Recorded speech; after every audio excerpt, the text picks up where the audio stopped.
enjoyed that little garden tour. Here it is again. That's my cornfield over there.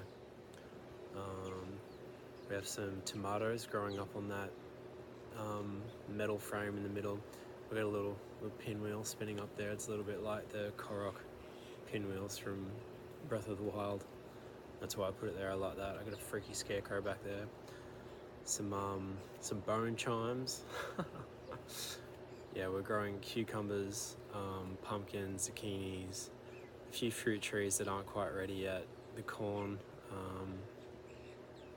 rock melon, watermelon. Those are the pumpkin vines over there, going crazy, just growing up all up the side of the house. Spring onions, heaps of shit. Yeah, it's good fun, man. Like, I find I'm gonna talk a bit about today about what I feel like I've learned from gardening and how it's similar in so many ways to creative projects, and I find very similar to game development. I find that working out here, it balances me because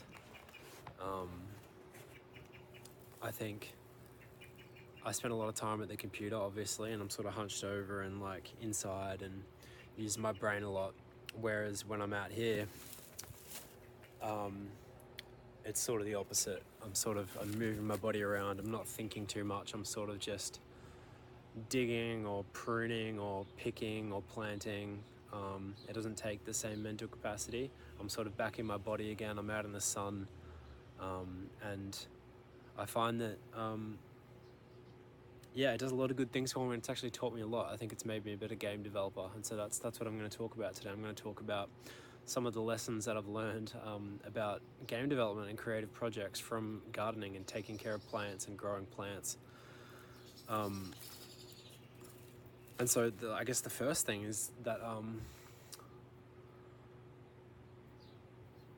creative projects and game development, like your Unreal Engine projects and the games that you're making, they actually have, I like to think of them actually as living things.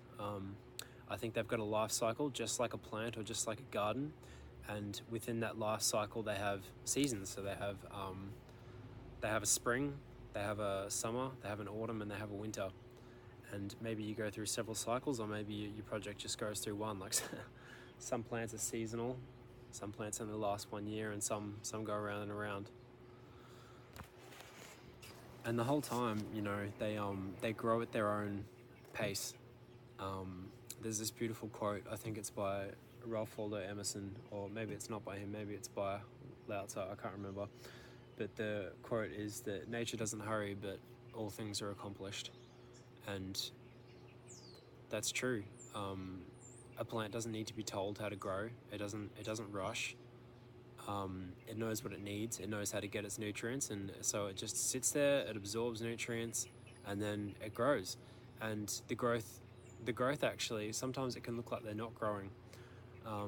Sometimes when you repot a plant, say you take it from a little pot, and then you replant it to somewhere in the ground, like out here. Oftentimes it sort of looks like the plant does nothing for a while, or in some cases it can actually lose some of its leaves and some of its fruit can drop off, or chilies or whatever can drop off, and it can look like it's dying, it can look like it's regressing. But actually what's happening is, when it's replanted to its new home, is that it suddenly realizes that it's got all this more access to nutrients in the soil. It's in a new environment, it's in a more spacious environment. And so what it does is it actually takes its energy from going out into flowers and it directs it down into the soil.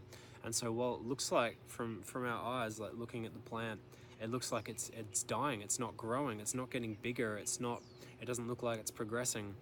But actually what's happening is it is progressing, but it's progressing downward and deeper, and it's spreading its roots, and it's becoming stronger, and it's laying that foundation to become even more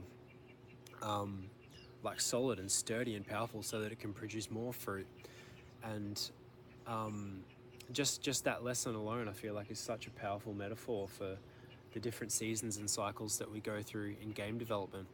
And just any creative project, I think we put an immense pressure on ourselves, and there's an immense societal pressure to always be showing results and to always be outwardly making a show of look at this progress that we're making, like, oh my god, like, look at this momentum, like, we're doing so much, we're so productive, like,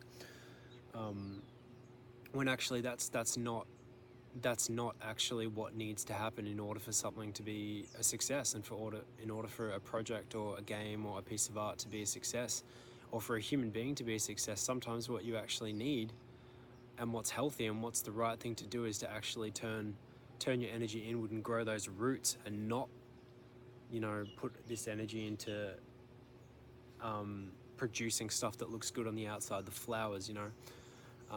I think we live in a culture which only values the flowers and only values the fruit of the labor, and has no respect and no awareness whatsoever of the roots and the system, like the subsystem that has to be in place to produce healthy creations. So it's one thing it's also one thing to sit here and talk about this, but it's a complete other thing to actually watch that process itself. I think in my case, like, actually being out here and growing all of this stuff, I feel like it's instilled lessons like that in a way that my body can feel, rather than just my mind. Like, it's one thing to say, but it's another thing to wake up every day and to feel in your body, like, sort of what's happening and which season that you're in. And then as it relates to your game, it's like, since I've started gardening, I've put so much less pressure on myself to always be, like, posting on my YouTube channel, for example, or to always be sitting at the computer and actually doing my blueprints, or doing things that look outwardly like work, because I know I can feel the fact that something is shifting inside of me and I'm growing inside, and the ideas and the visions are they're solidifying. I spent a lot of time sometimes not at the moment. I tend to be working a lot at the moment. I'm doing a lot of actual programming and blueprinting at the moment, but in the previous months before that, I spent a lot of time just consuming content. I'd watch animes and read manga, and I'd do a lot of design documents. Actually, I'd sit there on my phone and take screenshots of things and write little notes, and I'm sort of just planning and letting these ideas, like, incubate. And there's a time and a place for that, and that time needs to be respected in order for you to be a complete game developer. I think you need to have that sort of dark downtime where the ideas and the information are just brewing and marinating, and then the work, it's like the work is the second half of that equation, but the work actually comes naturally when the foundations are set, and the foundations sort of happen when you're daydreaming and you're thinking and you're feeling like with your body, rather than thinking about how you're actually going to logically program things. I think the precursor to that is actually the emotional quality. And so, sometimes you've got to lay those roots, otherwise you can't produce the fruit, because what ends up happening is, if you get obsessed with trying to just produce fruit, is that the fruit gets fucking rotten, dude. It's like you produce dog shit thing after dog shit thing because you have an expectation of, like, trying to meet a quota, or produce games by a certain date, or produce a certain number of games, and so the whole thing is, like, extrinsically motivated, and there's no actual juice left in your system. There's no inspiration or creativity left in your system. And so the solution to that, the antidote to that, is to become more like nature, and the way to become more like nature, and to become more like yourself, actually, because we're a part of nature, right? Like, we're just biological organisms. We're made of the same proteins and biomolecules and whatever as the rest of this shit out here. The way to find that rhythm in yourself, one way to find it is to actually just interact with plants and interact with the dirt, dig and plant some shit and watch it grow, and look at just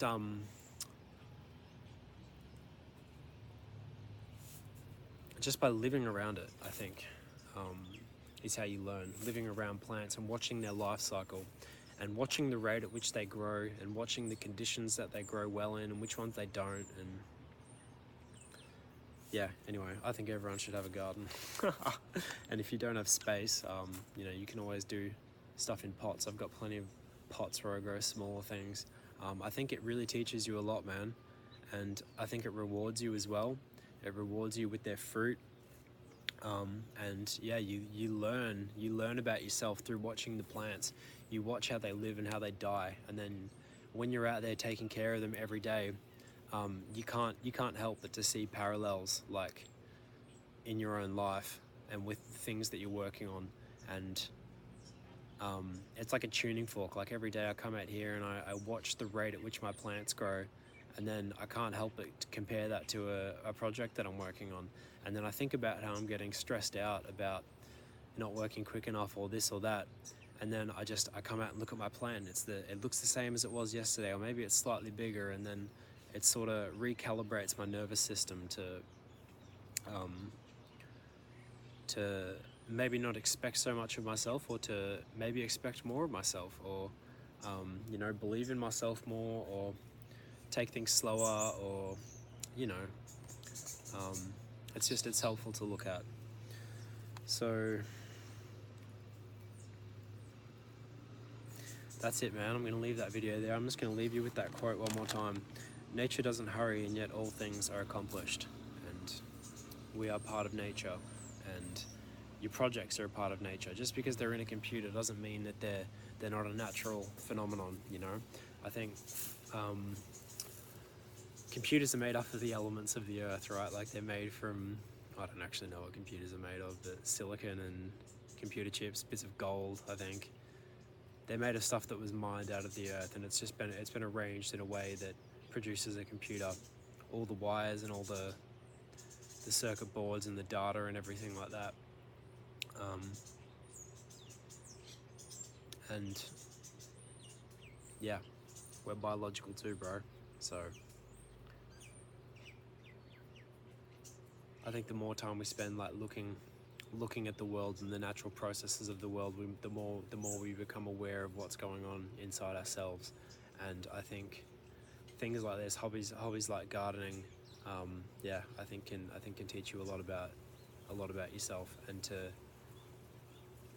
to help get you in a rhythm and a routine, and give you a perspective that I think is ultimately very healthy, and will help you have a long, productive, happy and stable and healthy career. So that's it. See ya.